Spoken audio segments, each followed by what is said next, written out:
Hello friends, तो आज हम करेंगे क्लासिफिकेशन ऑफ कंप्यूटर। ये डेवलपमेंट ऑफ कंप्यूटर का सेकंड पार्ट है। फर्स्ट पार्ट में हम एवोल्यूशन ऑफ कंप्यूटर यानी कि डिस्कवरीज एंड हमने कंप्यूटर की जनरेशन्स को पढ़ा था। अगर आपको वो वीडियो देखनी है तो मैं उसका लिंक डिस्क्रिप्शन बॉक्स में दे दूंगी। तो आज हम करेंगे क्लासिफिकेशन ऑफ कंप्यूटर एंड हमारा चैप्टर यहाँ पे फिनिश हो जाएगा। उसके बाद नेक्स्ट वीडियो में हम इसके करेंगे question answers, okay, MCQs question. तो टॉपिक है क्लासिफिकेशन ऑफ कंप्यूटर। कहते हैं कि कंप्यूटर को हमने 3 पार्ट्स में क्लासिफाई कर रखा है। First, on the base of purpose, यानी कि आपको जब कंप्यूटर किस पर्पस के लिए, मतलब किस काम के लिए चाहिए, तो 2 तरह के होते हैं, journal purpose and special purpose. Next is based on work के लिए हमारे पास यहाँ पे एक चीज़ रॉन्ग लिखी है, this is based on size micro, mini, mainframe and last is super computer. इन सारे कंप्यूटर्स के बारे में अभी हम एक एक करके इसको डिटेल में पढ़ेंगे, ठीक है। तो अभी सिर्फ ऐसे फॉर्मेट देख लो। Next is based on work के बेसिस पे है analog, digital and hybrid computer. Clear, बहुत ईजी है। जैसे कि हम लोग लैपटॉप यूज़ करते हैं या हमारे पास नोट पैड्स होते हैं, हमारा पर्सनल कंप्यूटर है, तो वो सारे इन्हीं कैटेगरी में ही आएंगे, ठीक है। तो करते हैं start with the based on purpose. First part is journal purpose. Properties देख लो, फ्लेक्सिबल होगा, वर्सेटाइल होगा, solve variety of problems. Journal purpose है तो बहुत छोटे मोटे काम के लिए भी ये यूज होगा, बहुत सारी प्रॉब्लम्स को सॉल्व करता है।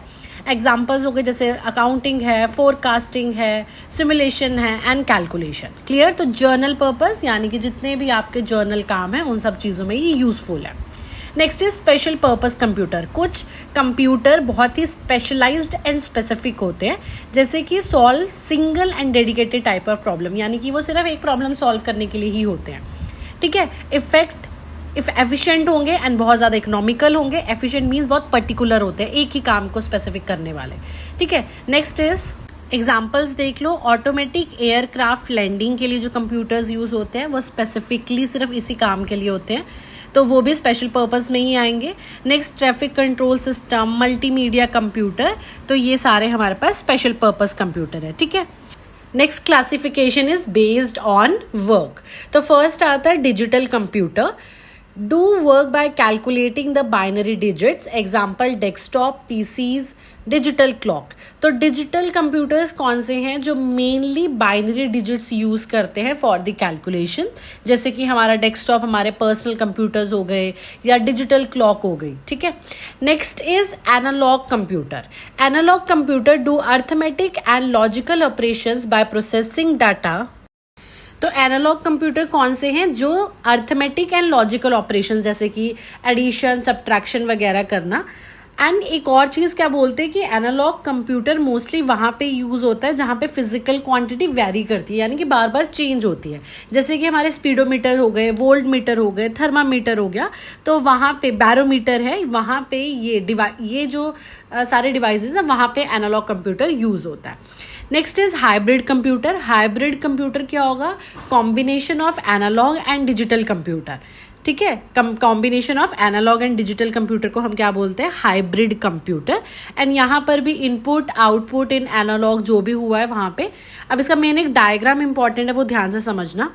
कहते हैं कि जो भी हम इनपुट एंड आउटपुट इसमें डालते हैं वो होता है हमारा एनालॉग फॉर्म। एनालॉग जो हमने अभी ऊपर पढ़ा जिसमें अर्थमेटिक कैलकुलेशंस वगैरह होती हैं।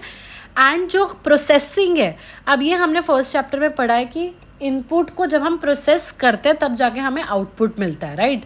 तो जो प्रोसेसिंग है वो डिजिटल फॉर्म है। इनपुट एंड आउटपुट हमारा एनालॉग फॉर्म है एंड प्रोसेसिंग जो है वो डिजिटल फॉर्म है।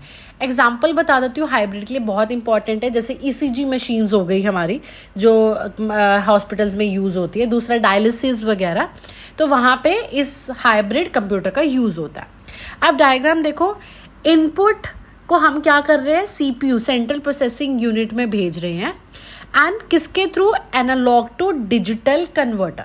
एनालॉग टू डिजिटल कन्वर्टर जब वो प्रोसेस होके आया तो हमारे पास क्या बन जाता है? डिजिटल टू एनालॉग, यानी कि वही सेम चीज़ हमने पहले डाला, क्या? एनालॉग डाला, जो प्रोसेसिंग में डिजिटल में कन्वर्ट हुआ, उसके बाद फिर से हमने डिजिटल टू एनालॉग कन्वर्टर लेके आउटपुट को भी हमने क्या बना दिया? एनालॉग बना दिया। समझ आया? तो ADC इसकी भी फुल फॉर्म याद रखनी है एंड दूसरी DAC इसकी भी फुल फॉर्म याद रखनी है। क्लियर है? तो इनपुट आउटपुट दोनों हमारे एनालॉग एंड जो हमारी प्रोसेसिंग है वो हमारी क्या है, दैट इज डिजिटल। क्लियर है, ये वाला टाइप हमारा पूरा खत्म हो गया। अब नेक्स्ट आएगा that is based on size. Based on size के बेसिस 4 टाइप्स ऑफ कंप्यूटर है, mini computer, micro computer, main frame computer and super computer. तो हम स्टार्ट करते हैं with the mini computer. Mini computer, mini मतलब क्या होता है, बहुत ही ज़्यादा स्मॉल इन साइज। तो बोलते हैं कि जो मिनी कंप्यूटर है वो बहुत ही स्मॉल साइज के हैं and they are very fast. ठीक है, next is used as a central computer which is known as server. तो मिनी कंप्यूटर के लिए कई बार पूछ लेते हैं कि मिनी कंप्यूटर को किस चीज़ के लिए यूज करता है, that is for the server, central computer में। Mini computer can be converted into a super computer. Most important है, अगर आपको मिनी कंप्यूटर कोई गिवन है एंड आपको उसको सुपर कंप्यूटर में कन्वर्ट करना है तो हमें उसका प्रोसेसर क्या करना पड़ेगा, 80386 सुपर चिप लगानी पड़ेगी, जिससे वो सुपर कंप्यूटर में कन्वर्ट हो जाएगा। क्लियर? एग्जाम्पल्स देख लो मिनी कंप्यूटर के, IBM 17 एंड DC PDP 11। ये 1-2 नाम है, याद कर लेना। ठीक है, next is micro computer. Micro computer कौन सा है, जो हम लोग यूज करते हैं ना, ये अपना PC पर्सनल कंप्यूटर्स यूज करते हैं, वो सारे माइक्रो कंप्यूटर बेस्ड ही होते हैं। ठीक है, computer who central processing unit consist of micro processor first. Second, it is also known as portable computer and it consist of system unit, input output and memory unit. यानी कि जो हमारा personal computer होता है उसमें भी system unit भी है, इनपुट आउटपुट भी है एंड मेमोरी यूनिट भी है। ठीक है, इसके भी फर्दर टाइप्स है माइक्रो कंप्यूटर के। फर्स्ट तो हमारे पास आ जाता है डेस्कटॉप कंप्यूटर और पर्सनल कंप्यूटर, जिसकी मैंने अभी बात की थी। पूछते हैं कि डेस्कटॉप कंप्यूटर या PC कंप्यूटर किस क्लासिफिकेशन में आता है, that is based on size and it is a micro computer. Clear? And जो डेस्कटॉप कंप्यूटर्स हैं PC वगैरह बहुत ज़्यादा स्मॉल होते हैं, इकोनॉमिकल कंप्यूटर है एंड ये किस पे बेस्ड होते हैं, माइक्रो प्रोसेसर टेक्नोलॉजी पे, जिसको ये हमने लास्ट वीडियो में पढ़ा था, जिसको हम बोलते हैं इंटीग्रेटेड सर्किट, IC भी बोलते हैं। तो हमारे PCs वगैरह माइक्रो प्रोसेसर टेक्नोलॉजी पे है, that is integrated circuit. Next laptop की बात करते हैं। लैपटॉप, अल्ट्राबुक और नोटबुक, इसको तीनों बोलते हैं एंड ये बहुत ज़्यादा पोर्टेबल होते हैं, बहुत ज़्यादा लाइट वेट है एंड रिचार्जेबल बैटरीज होती है एंड इस पर हम कोई भी वर्क अपना कर सकते हैं। द थर्ड वन, ये सारे माइक्रो कंप्यूटर के ही टाइप्स है। ठीक है, the third one is hand held और अ पाम टॉप। पाम टॉप क्या है, बहुत ही स्मॉल साइज का ये होता है and they are design to fit into the palm, इसलिए इसका नाम पाम टॉप भी रखा है। नेक्स्ट इंपॉर्टेंट पॉइंट इसी में क्या है पाम टॉप में, कि यहाँ पे अगर हमें इनपुट देना होता है ना, तो जैसे हमारे पर्सनल कंप्यूटर या लैपटॉप्स में कीबोर्ड प्रेजेंट होता है, बट पाम टॉप में देयर इज अ पेन। ठीक है, तो हम पेन के थ्रू इनपुट डालते हैं। ओके, इसका एग्जाम्पल है PDA, जिसको बोलते हैं पर्सनल डिजिटल असिस्टेंट। यहाँ पे लिखा है PDA, personal digital assistant. Next is tablet computer. They have a key feature of the notebook computer but they can use accept input in the form of pen. तो tablet computer में बहुत ज़्यादा same similarities है hand held और laptop वाले की तरह। ठीक है, नेक्स्ट है work station computer. Work station computer mostly high resolution के होते हैं, बहुत ही इनका फास्ट प्रोसेसर होता है, even then a personal computer. ठीक है, एंड ये जितने भी वर्क स्टेशन कंप्यूटर है इन कंप्यूटर्स को ग्रुप में भी यूज किया जाता है। The next one is a super computer. It is the fastest, biggest and most expensive.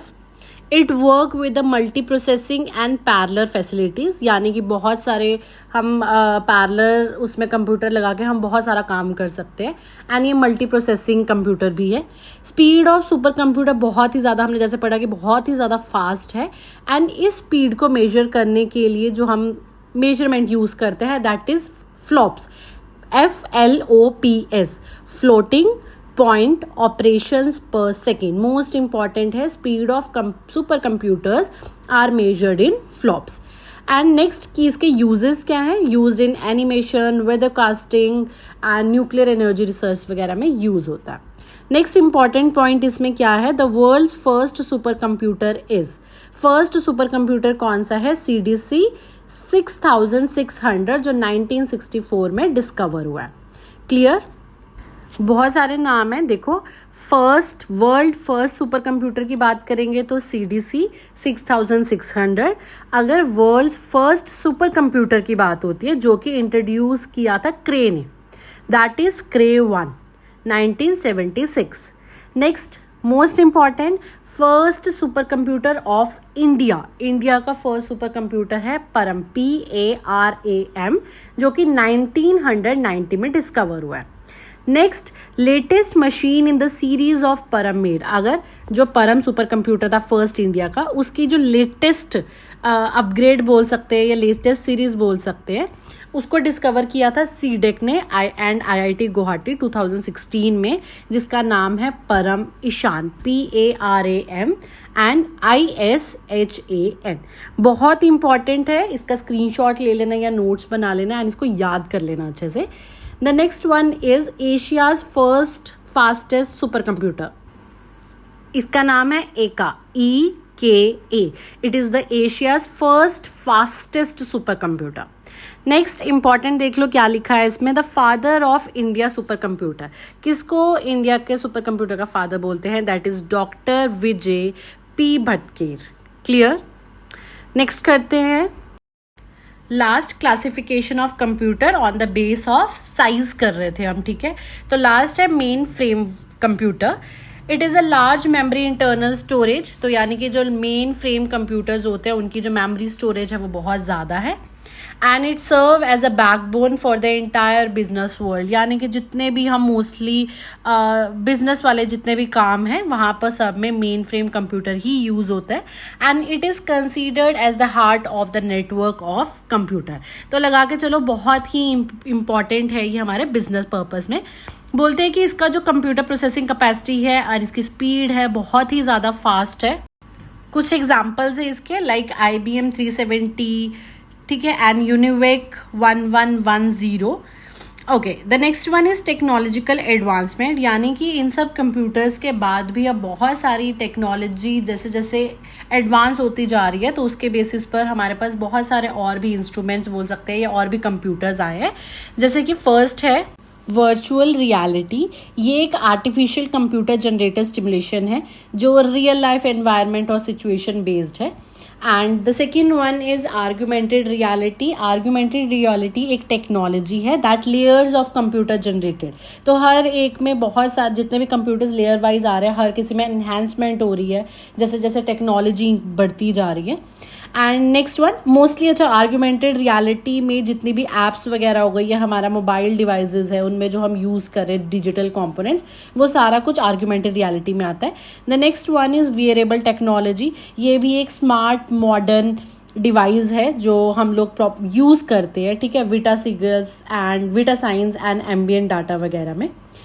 And heart rate वगैरह में, कैलोरीज बर्न के लिए जो हम चेक करते हैं उन सब में वियरेबल टेक्नोलॉजी यूज़ होती है, ठीक है. ब्लड प्रेशर हो गया, जैसे हम स्टेप वगैरह हम अपने वॉच में चेक करते हैं कितने स्टेप वगैरह चले हैं, उन सब में वियरेबल टेक्नोलॉजी है. द नेक्स्ट वन इज पीप. ये हैंड वॉशिंग रोबोट है. कहते हैं कि UK एंड इंडिया के रिसर्चर्स ने एक रोबोट बनाया था जो एनकरेज करता है बच्चों को हैंड वॉश करने के लिए, ठीक है. तो ये प्राइमरी गवर्नमेंट स्कूल्स वगैरह में भी सब कहीं पे हाइजीन के लिए इसको बताता है. The next is E-Vigil. It is for the citizens to report on the violation of election code of conduct. तो ये रिपोर्ट वगैरह करवाने के लिए कहीं पर भी इलेक्शन कोड कंडक्ट में आपको कहीं पे लग रहा है कि कुछ डिस्क्रिमिनेशन है या कुछ भी हो रहा है, तो उसके लिए ये एक ऐप बनाई गई थी. The next is national common mobility card, NCMC. And next one is विश्वास. तो ऐसे बहुत सारी टेक्नोलॉजीज जो एडवांस हुई हैं उसके बेसिस पे ऐप एंड कंप्यूटर्स वैसे ही धीरे धीरे डेवलप हो रहे हैं. तो ये सारी चीज़ें हमारी क्या थी, टेक्नोलॉजिकल एडवांसमेंट. तो हमारा ये चैप्टर जो है वो यहाँ पे ही फिनिश होता है. अब नेक्स्ट वीडियो में हम इसके सारे क्वेश्चन, सो अराउंड 70 और 80 MCQs क्वेश्चन है जो पेपर के लिए बहुत ही इंपॉर्टेंट है. तो पहले ट्राई करना कि आप सारी वीडियोस देखो, उसके बाद ही क्वेश्चन सॉल्व करना, क्योंकि डायरेक्ट देखोगे तो समझ नहीं आएगा, ठीक है. तो first video and second video दोनों वीडियो छोटी छोटी सी है तो आप इजिली देख सकते हो, एंड उसके बाद MCQs क्वेश्चन स्टार्ट करना. Okay, thank you.